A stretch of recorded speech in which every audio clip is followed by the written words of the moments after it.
Bum dum dum dum dum dum dum dum dum dum dum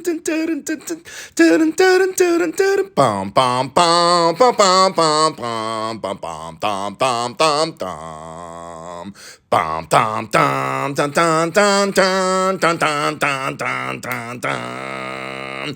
Ba-dum bum bum ba-dum dum dum ba-dum dum dum da-dum da-dum da-dum dum dum da-dum dum dum da-dum dum dum da-dum da-dum. Bow bow bow bow bow bow bow bow bow bow bow bow bow. Bow bow bow bow bow bow bow bow bow bow bow bow. Bing ding ding ding ding ding ding ding ding ding ding. Bow! Down, down, down, down, down, down, down, down, down, down, down, down, down. Wow, wow, wow, wow, wow, wow, wow, wow, wow. Tales from Motu Joneser. Good evening, boys and ghouls. Tonight's sordid tale will involve terror of the Terror Claws Skeletor. And then we'll get into the Masterverse for the Catra. What's the matter, Lyric? Cat's got your tongue? That's not funny. Okay, here we've got our Origins Terror Claws Skeletor in the box. Looks like he's got the extra accessories like an Origins deluxe figure should have. The artwork looks pretty good there on the front, and of course the back is where it really pops. Looks like we got an Eternia in the background with our Terror Claws Skeletor. We've got Too Bad and Spikor. I really hope we see an Origins version of that. Got the action features here on the back of the package, which, Origins has been lacking in lately. And then you can tell how far behind in my Origins are with this cross-sell. Well, here we have our Masterverse Catra from the Princess of Power version of the Masterverse line. I really like the way this figure looks in box. She's looking really awesome. And then here, if we flip this box to the side, we've got her in another pose there. Meow. How you doing, lady? And then we flip this thing around here to the back, and there's a nice little paragraph here explaining her powers. She can, turn into a panther or freeze blast her enemies and teleport.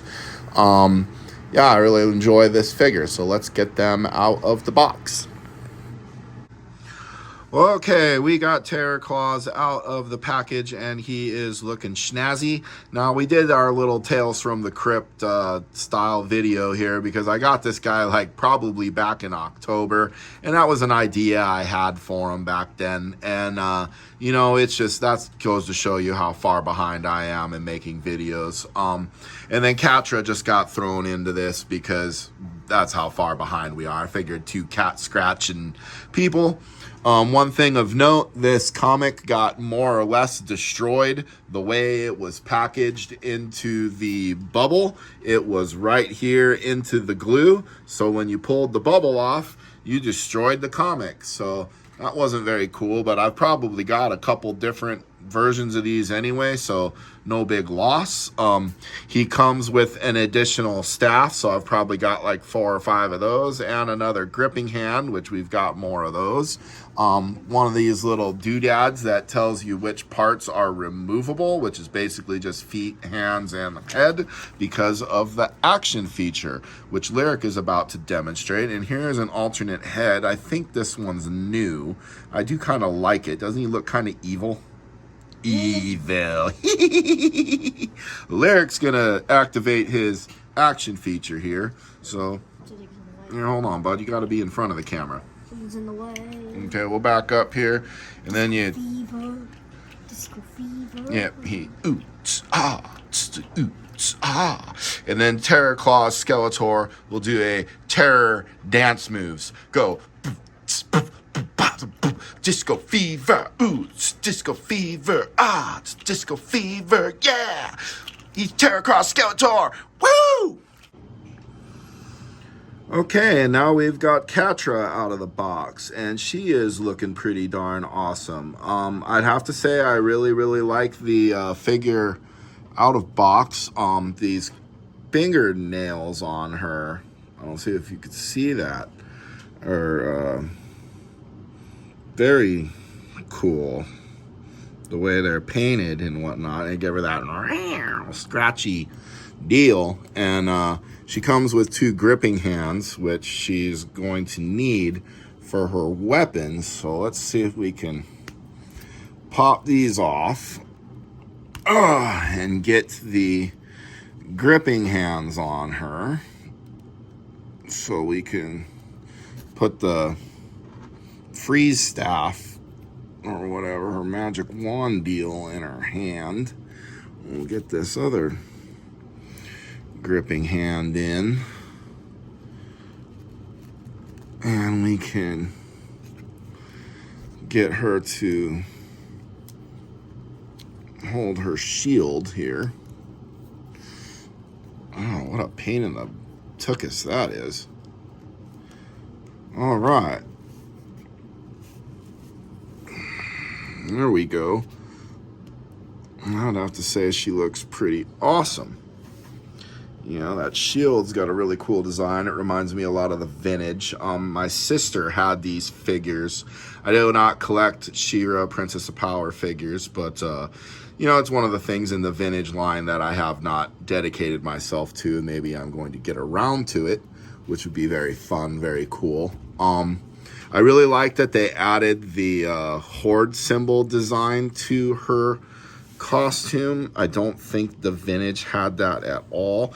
They also have it in her boots, so she looks a lot more like she appeared in the She-Ra animated show. No, not that one. Yes, that one.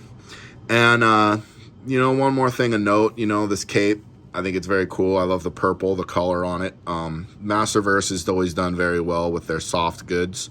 You know, no need to go to the Cape Master for these DC superpowers. I'm looking at you. And one thing to note to this mask, it will slide down. Ooh, boy, that's not easy to do. Holy crap, there we go. It'll slide down to give her that look, which is pretty cool. I think that'll look better with her little cat scratchy hands. And then you can slide it back up to reveal her face. The problem is, I don't think it's removable. And even if it was, there's these little holes on the side of her head. I don't know if you could see that. So it wouldn't do to remove this mask in any way, shape, or form, which is a bummer, but it is cool that you get the articulation in the piece. So that is something.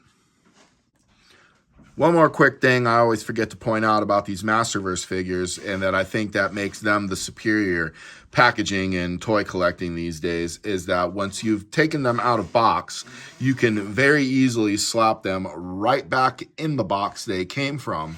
And so you get the best of both worlds. You can open your toy, play with it, or display it like a grown-up, or you know, you can slap it right back into the box and display it in box. So I mean, either way, you can go back and forth, do what you want, and I think that's great. You know, and you still got the window to see what the toy is. So, you know, I mean, I don't know what these other companies, you know, Hasbro and whatnot, are thinking with these other boxes, but I mean, to me, this is the way to go for an adult collector.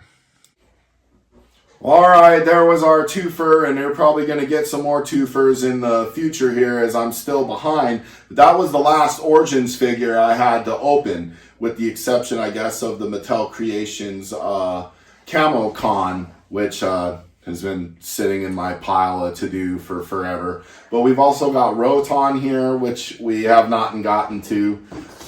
Spikor and Battle Armor He-Man, which we have not gotten to. Farasta and Roboto, which we have not gotten to. And Too Bad, which I'm really excited for this one. And I just got a shipping notification for my Masterverse Sorceress, Shadow Weaver, and Man-E-Faces. Yeah, we better start opening some flippin' toys. Did you just say "and" 3 times? I think I did. 4 times.